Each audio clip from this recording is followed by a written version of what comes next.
what we think of as normal and what we planned for as normal and the infrastructure that we built to deal with normal isn't normal anymore. Normal is gone.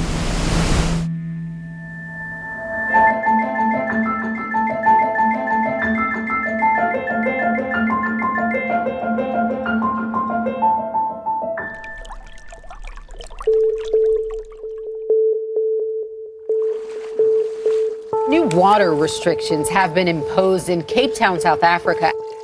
In India, rising temperatures threaten to make a severe water crisis there even worse. The greatest global risks of our time, the shortage of water.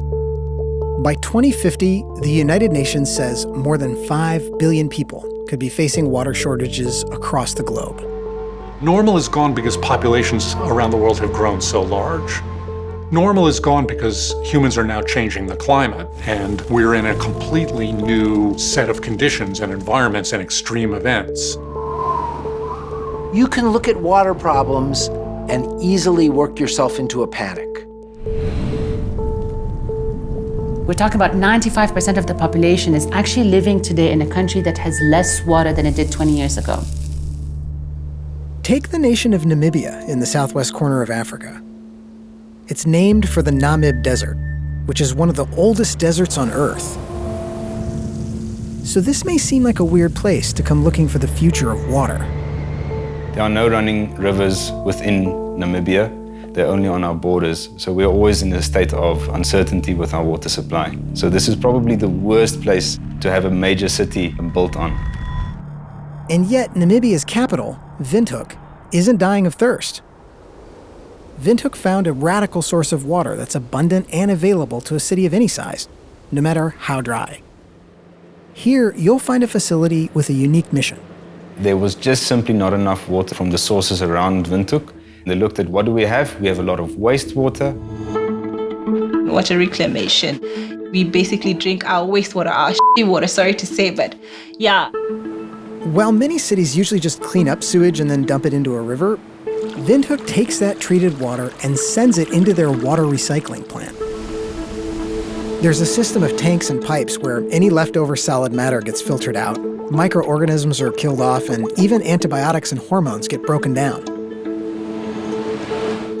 The last step involves an ultrafiltration membrane, which will filter out basically all suspended particles, all bacteria and all viruses. Then it's mixed with other treated water that's collected from an underground aquifer or reservoirs for seasonal rain. Which means that every time someone in Windhoek opens a tap, about a quarter of what comes out is recycled wastewater. It is both miraculous in one sense that you can have disgusting water that you shouldn't be drinking that is completely unhealthy for you. But at the same time, it's just H2O. And if you take everything around that H2O away, then you end up with pure water again. The system is monitored around the clock, and the water is continually tested, both in the facility and in samples sent to independent labs. We do tests for every 4 hours. I'm sure, I know I'm the one who produced this water. I know the quality of this water, so I trust my own product. We cannot afford to lose the trust of the people drinking the water, and that is not people far away. That starts with my family, with my friends. So we can't afford to even slip up once, because if we messed up once, we're out of the business. I say cheers.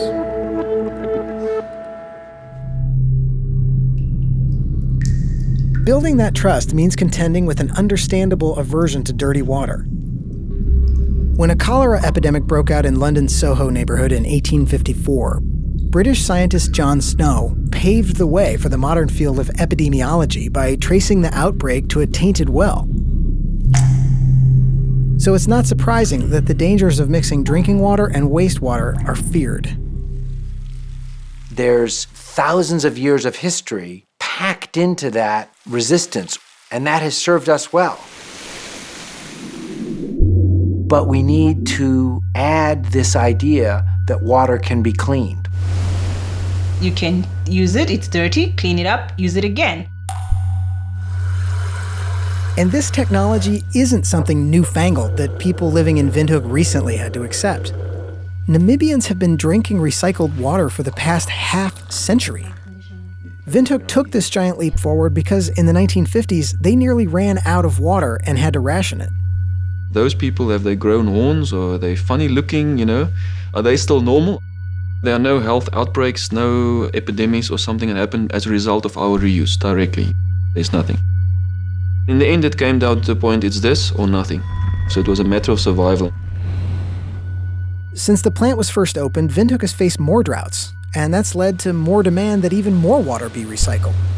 It's always been that sort of saving grace. So once the community actually accepted it, they now rely on that to bring them through tough periods. Since Windhoek's adopted this technology, a handful of other cities have embraced drinking their recycled wastewater. But in other places, this technology has been met with resistance. Toilet water is toilet water. Dam water, I don't think has been toilet water ever. It's toilet water. Do I look like a dog or something? I'm not drinking no toilet water. But while Windhoek might seem extreme in how it handles its wastewater, it's likely that many people are already drinking some wastewater. Everybody lives downstream of somebody. There is a wastewater pipe put into the Mississippi River every 8 miles from Minneapolis to New Orleans. So everybody downstream of Minneapolis is pulling water out that 10 or 20 or 40 other cities have used. So that idea of pure water, everyone likes to think that they're drinking pure water, but it's just because you simply don't know what you are drinking. As water gets scarcer, Windhoek is looking at the more expensive and energy-intensive option of pumping desalinated water from the coast to the inland city. But the city is also emphasizing something else: conservation. In her home, Mayday Thomas closed off all the taps except for the shower head. Instead of letting water run freely from the taps while they cook or clean, they fill a 20-liter bucket and take water from there. When you open a tap, it doesn't tell you that you've opened 2 liters or 5 liters or 20 liters. We've experienced droughts, say 2013 and then now 2016. Who says there's not going to be another drought the next 2 years or next 3 years? And watching how much water you use becomes even more critical when you go to the shanty towns on the outskirts of Windhoek that rely on communal taps. And in some of the newer settlements, they're still waiting for those taps to be built. The same day that those people fill up the tank is the same day the water runs out. Shali Eminent DeMario says his section of the neighborhood relies on a tank that's only filled sporadically. You have to save water each and every time. You have to make sure that there is water for tomorrow. Even in Windhoek, it's the more affluent neighborhoods that use up a higher percentage of water. Sometimes on things like sun-exposed pools and lush gardens. If you've never experienced water scarcity or water shortage, obviously you won't think about the water because your system is like that. You open the tap and it's there. It's not just water from the tap. That's not the source of water. The developed world has lived through what I think of as about a century of the golden age of water. People never thought about it. It was unthinkingly clean and safe, it was unlimited, and it was essentially free. The problem is that that whole system is invisible, and we aren't living in the golden age of water anymore. As more places across the globe start to feel the pressure of dwindling access to fresh water, what Windhoek can teach us is that dealing with this problem takes innovative technology. But just as importantly, it'll take thinking about water way before we turn on a tap, and long after it goes down the drain. In the end, our global water problems, as severe and real as they are, aren't going to be solved at the global level. They're going to be solved at the individual level by decisions we make about the appliances we buy and the kinds of gardens we plant. It's going to be solved at the community level by decisions about how we manage our stormwater and our local streams and our local rivers. We don't need to reinvent the wheel.